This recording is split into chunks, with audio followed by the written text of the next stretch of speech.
കോൺഗ്രസ് നേതൃത്വത്തിൽ കോതമംഗലത്ത് കെഎസ്ഇബി ഓഫീസിലേക്ക് മാർച്ച് നടത്തി. വൈദ്യുതി ചാർജ് വർധനവ് സംസ്ഥാനത്തെ ജനങ്ങളെയാകെ ബാധിക്കുമെന്ന് KPCC general secretary Abdul Muthalib.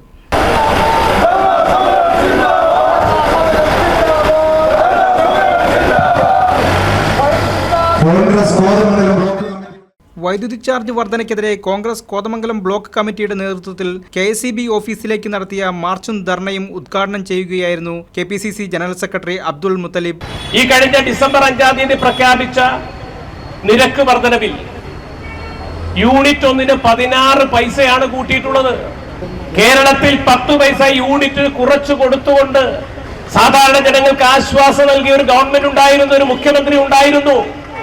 ജനങ്ങളുടെ ക്ഷേമത്തിനും ജനങ്ങളുടെ ഐശ്വര്യത്തിനും വേണ്ടി, നാടിന്റെ വികസനത്തിനു വേണ്ടി പ്രവർത്തിച്ച ഗവൺമെന്റ്, അഭിമാനത്തോടുകൂടി പറയട്ടെ, ഉമ്മൻചാണ്ടിയുടെ ഗവൺമെന്റ് കേരളത്തിലെ ജനങ്ങൾക്ക് 10 പൈസ യൂണിറ്റ് ഒന്നിന് കുറച്ചു കൊടുത്ത ചരിത്രം കേരളത്തിൽ ഉണ്ടായിട്ടുണ്ട്. സാധാരണക്കാരന്റെ പാവപ്പെട്ടവന്റെ പാർട്ടി അധികാരത്തിലേറി 8.5 വർഷക്കാലം പൂർത്തിയാകുമ്പോൾ 5 പ്രാവശ്യം കൂട്ടിയിരിക്കുന്നു. ഇവിടെ 16 പൈസ കൂട്ടിയപ്പോൾ 200 യൂണിറ്റ് വൈദ്യുതി ഉൽപ്പാദിപ്പിക്കുന്ന സാധാരണക്കാരനും ജനങ്ങൾക്കും മാസത്തിൽ 50 രൂപ വരെ വർധനവുണ്ടായിരിക്കുന്നു. ആ വർധനവ് മൂലം കേരളത്തിലെ സാധാരണ പാവപ്പെട്ടവരുടെ കുടുംബ budget തകർന്നിരിക്കുന്നു.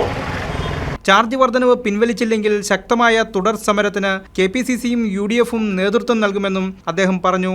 Block president Shameer Panakkal അധ്യക്ഷനായി. കെപിസിസി മെമ്പർ AG ജോർജ്, നേതാക്കളായ KP Babu, Babu Elias, Aby Abraham, Jacob, PC George, Anoop Ittan, MV Reji, Sathar Vattakkudi, George Varghese, Bhanumathi Raju, MA Kareem, Anoop AG തുടങ്ങിയവർ സംസാരിച്ചു.